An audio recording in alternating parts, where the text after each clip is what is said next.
ನಾನು ಅಪ್ಲೋಡ್ ಮಾಡೋ ಎಲ್ಲ ವೀಡಿಯೋಗಳನ್ನು ಮೊದಲು ನೋಡೋದಕ್ಕೆ SPK ಕನ್ನಡ ಚಾನಲ್ನ ಸಬ್ಸ್ಕ್ರೈಬ್ ಮಾಡಿಕೊಂಡು ಅದರ ಪಕ್ಕ ಇರೋ ಬೆಲ್ ಐಕನ್ನ ಆನ್ ಮಾಡ್ಕೊಳ್ಳಿ. ಇದರಿಂದ ನಾನು ಯಾವುದೇ ವೀಡಿಯೋ ಅಪ್ಲೋಡ್ ಮಾಡೋದ್ರ ನೋಟಿಫಿಕೇಷನ್ಗೆ ಸಿಗುತ್ತೆ.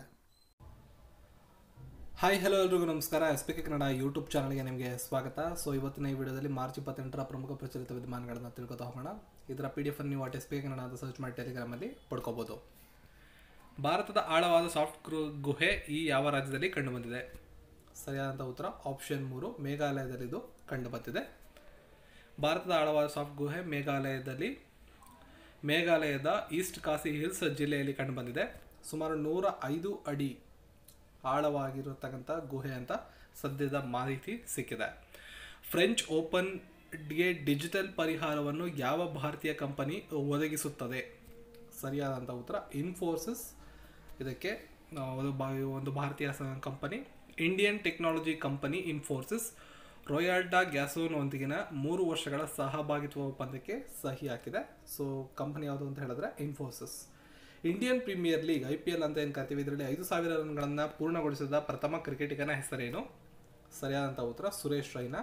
CSK ತಂಡದ ಆಟಗಾರ. ಚೆನ್ನೈ ಸೂಪರ್ ಕಿಂಗ್ಸ್ 5,000 ರನ್ ಗಳಿಸಿದ ಮೊಟ್ಟ ಮೊದಲ ಕ್ರಿಕೆಟಿಗ ಆಗಿದ್ದಾನೆ IPLನಲ್ಲಿ, ಇಂಡಿಯನ್ ಪ್ರೀಮಿಯರ್ ಲೀಗಲ್ಲಿ. 2019ರ ಪ್ರತಿಷ್ಠಿತ ಗ್ಲೋಬಲ್ ಟೀಚರ್ ಪುರಸ್ಕಾರವನ್ನು ಯಾರು ಪಡೆದುಕೊಂಡಿದ್ದಾರೆ? ಸರಿಯಾದಂಥ ಉತ್ತರ ಪೀಟರ್ ಟಬಿಚಿ ಅವರು ಈ ಪುರಸ್ಕಾರವನ್ನು ಪಡ್ಕೊಂಡಿದ್ದಾರೆ.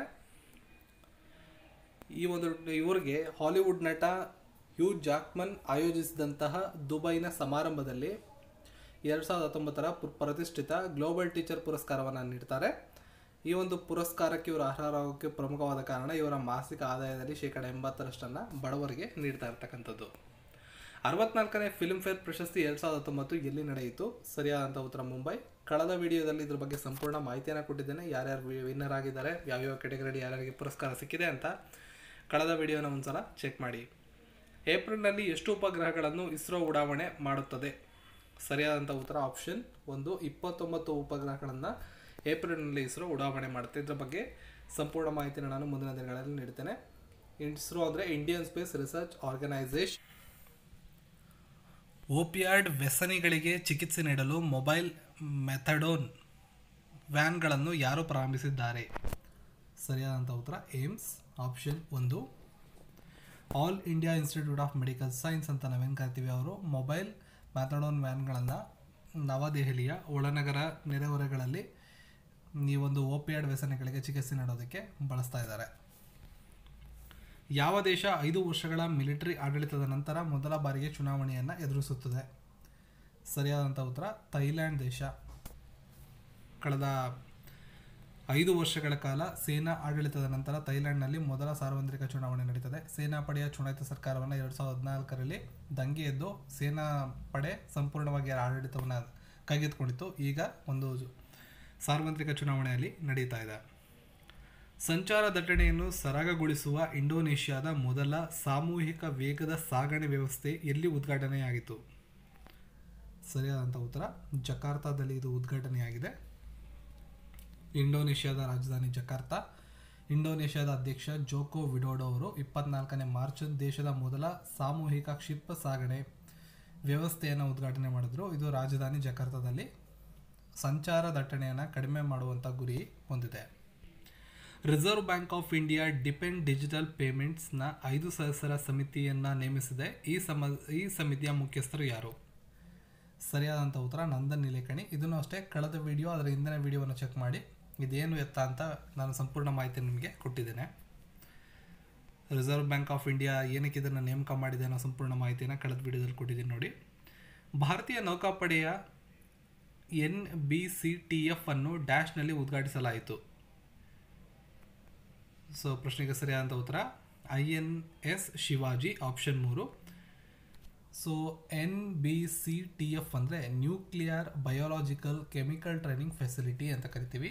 ಮಹಾರಾಷ್ಟ್ರದ ಲೋನಾವರದಲ್ಲಿ ನೌಕಾ ಸಿಬ್ಬಂದಿ ಅಡ್ಮಿರಲ್ ಆದಂತಹ ಸುನಿಲ್ ಲ್ಯಾಮ್ನಾ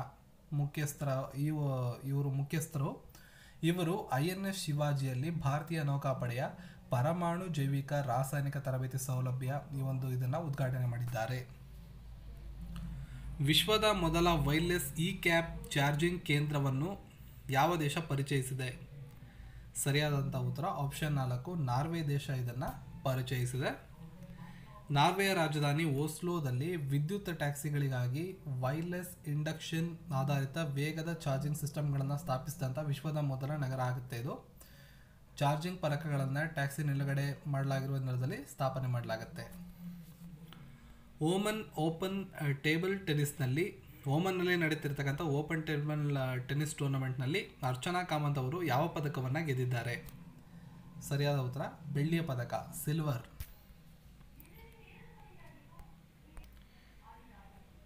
ಸೊ ಇದ್ರ ಬಗ್ಗೆ ನೀವು ಇಲ್ಲಿ ನೋಡ್ಕೋಬೋದು. ಅಂಡರ್ 21 ಮಹಿಳಾ ಸಿಂಗಲ್ಸ್ ವಿಭಾಗದಲ್ಲಿ ಇವರು ಬೆಳ್ಳಿ ಪದಕವನ್ನು ಗೆದ್ದಿದ್ದಾರೆ. ಕರ್ನಾಟಕದ ಲೋಕಸಭೆ ಚುನಾವಣೆಯ ರಾಯಭಾರಿಯಾಗಿ ಯಾರನ್ನು ನೇಮಿಸಲಾಗಿದೆ ಅಂತ ಕೇಳಿದ್ದಾರೆ. ಸರಿಯಾದಂಥ ಉತ್ತರ ಗಿರೀಶ್ ಗೌಡ ಅವ್ರನ್ನ ನೇಮಿಸಿದ್ದಾರೆ. ಪ್ಯಾರಾ ಒಲಿಂಪಿಕ್ ಎತ್ತರ ಜಿಗಿತದಲ್ಲಿ ಸಿಲ್ವರ್ ಪದಕ ವಿಜೇತರಾದಂಥ ಗಿರೀಶ್ ಗೌಡ್ರನ್ನ 2019 ಕರ್ನಾಟಕ ಲೋಕಸಭೆಯ ರಾಯಭಾರಿಯನ್ನಾಗಿ ನೇಮಕ ಮಾಡಲಾಗಿದೆ. ಲಂಡನ್ನಲ್ಲಿ ನಡೆದಂಥ ಬೇಸಿಗೆ ಪ್ಯಾರಾ ಒಲಿಂಪಿಕ್ಸ್ ಕ್ರೀಡಾಕೂಟದ ಪುರುಷರ ಎತ್ತರ ವಿಭಾಗದ F42 ವಿಭಾಗದಲ್ಲಿ ಭಾರತವನ್ನು ಪ್ರತಿನಿಧಿಸಿ ಬೆಳ್ಳಿ ಪದಕವನ್ನು ಗೆದ್ದಿದ್ರು. ಅಷ್ಟೇ ಅಲ್ಲ, ಈ ವಿಭಾಗದಲ್ಲಿ ಪದಕ ಗೆದ್ದ ಮೊದಲ ಭಾರತೀಯರಾಗಿದ್ದರು. ಸೊ ಎಲ್ಲ ಮಾಹಿತಿಗಳು ನಿಮಗೆ ಉಪಯುಕ್ತ ಅನಿಸಿದ್ರೆ ಈ ವಿಡಿಯೋನ ಲೈಕ್ ಮಾಡ್ಬೋದು, ನಂತರ ಶೇರ್ ಮಾಡಿ ಹಾಗೂ ಚಾನಲ್ನ ಸಬ್ಸ್ಕ್ರೈಬ್ ಮಾಡಿ.